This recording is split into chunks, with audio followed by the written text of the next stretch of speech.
जातिवाद के नाम पर, पंथवाद के नाम पर, मजहब के नाम पर, संप्रदाय के नाम पर बिहार को बांटने का कोशिश किया है। और बिहार को बांटने वाले लोगों के विषय में बिहार की जनता जो है वो सचेत हो चुकी है। राज्यव्यापी हस्ताक्षर अभियान का क्या मकसद है? देखिए, राज्यव्यापी हस्ताक्षर का एकमात्र मकसद ये है और समझने की आवश्यकता है कि भारतीय जनता पार्टी संवैधानिक तरीके से चलने वाली पार्टी है। हम आम लोगों की पार्टी हैं, आम जनता की पार्टी हैं। और हमारी लड़ाई किसके साथ है? तो जो गुंडों से भरी हुई पार्टी है, गुंडा तत्व को प्रायोजित तरीके से आगे बढ़ाने वाले लोगों के साथ हमारी लड़ाई है। तो हम संवैधानिक तरीके से इस प्रक्रिया के माध्यम से गवर्नर साहब के पास अपने द्वारा किए गए, आम जनता के द्वारा किए गए हस्ताक्षर को पहुंचाएंगे।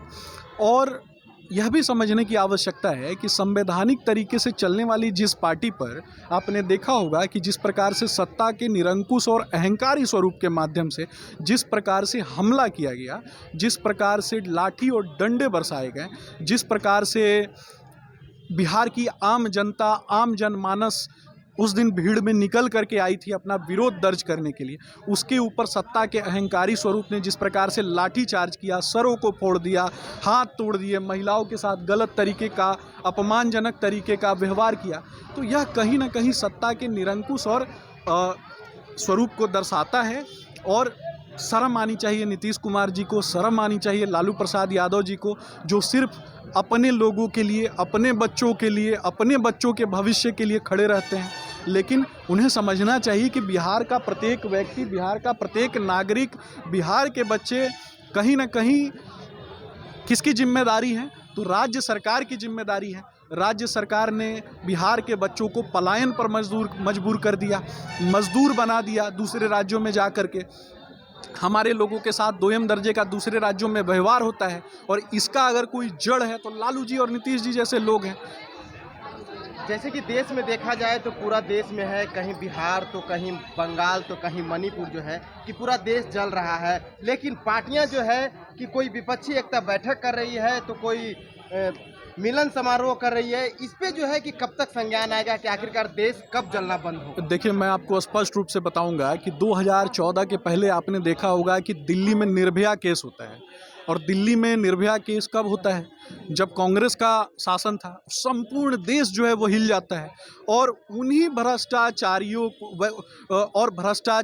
को और उसी प्रकार के लोगों को, बलात्कार में लिप्त लोगों को केजरीवाल जैसे व्यक्ति ने सिलाई मशीन दिया। उसी केस से बचे हुए व्यक्ति को सिलाई मशीन देते हैं। और वैसा व्यक्ति बिहार की धरती पर आता है और नीतीश जी वैसे व्यक्ति के साथ बैठते हैं। नीतीश जी को शर्म नहीं आनी चाहिए क्या? बंगाल में आए दिन प्रायः, अब मणिपुर की घटना की अगर बात करते हैं तो आप एक घटना की बात करते हैं, लेकिन बंगाल में ऐसा कोई दिन नहीं है, ऐसा कोई घंटा नहीं है, ऐसा कोई मिनट नहीं है, ऐसा कोई सेकंड नहीं है जब किसी महिला के साथ वहाँ बलात्कार नहीं हो रहा है। आम बंगाली महिलाएं उपभोग का साधन बनी हुई हैं। बंगाल से आने वाले जो दोयम दर्जे के जो दूसरे लोग हैं और दूसरे देश के जो नागरिक हैं, जो रोहिंग्या शरणार्थी हैं, जो दूसरे देश से आकर के अवैध बांग्लादेशी जो बंगाल में बैठे हुए हैं, उनके साथ बलात्कार होता है, उनके साथ दोयम दर्जे का व्यवहार होता है, उनके संसाधनों को छीना जाता है। उस दिन तो मीडिया को और बाकी लोगों को इस विषय पर संज्ञान नहीं दिखाई देता है। परंतु कांग्रेस का एक एजेंडा के माध्यम से, कांग्रेस के द्वारा आईटी सेल के माध्यम से जानबूझकर एक ही घटना को दिखाया जाता है। एक घटना या दो घटना या तीन घटना ये किसी व्यक्ति के द्वारा हो सकती है, परंतु जब चीजें सामूहिक रूप से प्रतिदिन लगातार घटती हैं तो इसमें सत्ता का दोष होता है। तो यह देखने की आवश्यकता है कि बंगाल में और बिहार में इस प्रकार की घटना क्यों होती है। बेगूसराय की घटना के विषय में आपने सुना होगा। प्रायः बिहार का ऐसा कोई जिला नहीं है, ऐसा कोई कंस्टिट्यूएंसी नहीं है जहां बिहार की माताएं बहनें सुरक्षित हैं। ऐसा कोई भी जिला नहीं है।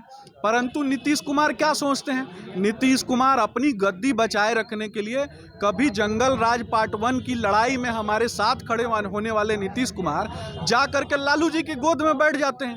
कल तक तो पूरा 15 साल उन्होंने गाली दिया कि भ्रष्टाचारी हैं, भ्रष्टाचारी हैं, भ्रष्टाचारी हैं। आज उसी भ्रष्टाचारी की गोद में बैठ करके और हरी टोपी लगा करके अपने आप को क्या दिखाना चाहते हैं? ये तो स्वयं भ्रष्टाचार की गोद में बैठने वाला व्यक्ति जो है स्वयं भ्रष्टाचारी है। जो बिहार के लोगों को पिटवाता हो, बिहार की आम जनता पे लाठीचार्ज करवाता हो, जो खुले मंच से शिक्षकों को धमकी देता हो, ऐसे व्यक्ति के विषय में आप क्या बात करेंगे।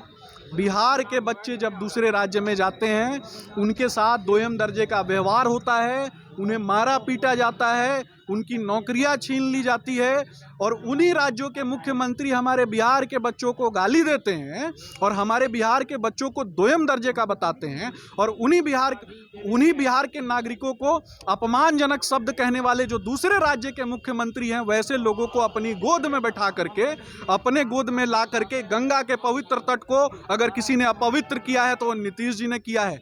शर्म आनी चाहिए। नीतीश जी को यात्रा पर निकलना चाहिए, बिहार के प्रत्येक जिले में जाना चाहिए, प्रत्येक कंस्टिट्यूएंसी में जा करके नाक रगड़ के आम जनता से, माताओं से, बहनों से माफ़ी मांगनी चाहिए कि बिहार के बच्चों के भविष्य को जो माताएं बहनें हैं, जो सपना देखती हैं, एक रिक्शा चलाने वाला, एक ठेला चलाने वाला, एक चाय बेचने वाला व्यक्ति ये सोचता है कि मैं चाय बेचकर, ठेला चलाकर, रिक्शा चलाकर अपने बच्चों को पढ़ाऊंगा, अपने बच्चों को सरकारी नौकरी दिलाऊंगा, अपने बच्चों को किसी अच्छे मकाम पे पहुंचाऊंगा, वैसे बच्चों के भविष्य को अगर ख़त्म करने का अगर किसी ने कोशिश किया है तो लालू जी और नीतीश जी जैसे लोग हैं। इनका, लालू जी के एक सुपुत्र यूट्यूब चैनल चलाते हैं, यूट्यूब चैनल में वो सिंगापुर की तस्वीर लगाते हैं।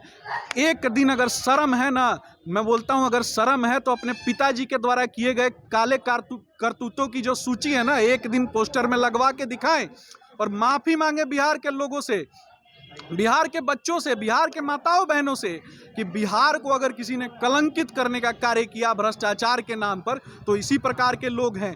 बिहार के माथे पर, बिहार एक ऐसा गौरवशाली प्रदेश जिसने बुद्ध और महावीर दिया, एक ऐसा गौरवशाली प्रदेश जिसने विक्रमशिला और नालंदा दिया, एक ऐसा गौरवशाली प्रदेश जिसने जगत जननी माँ सीता को दिया, जो मर्यादा पुरुषोत्तम भगवान श्री रामचंद्र जी की अर्धांगिनी है।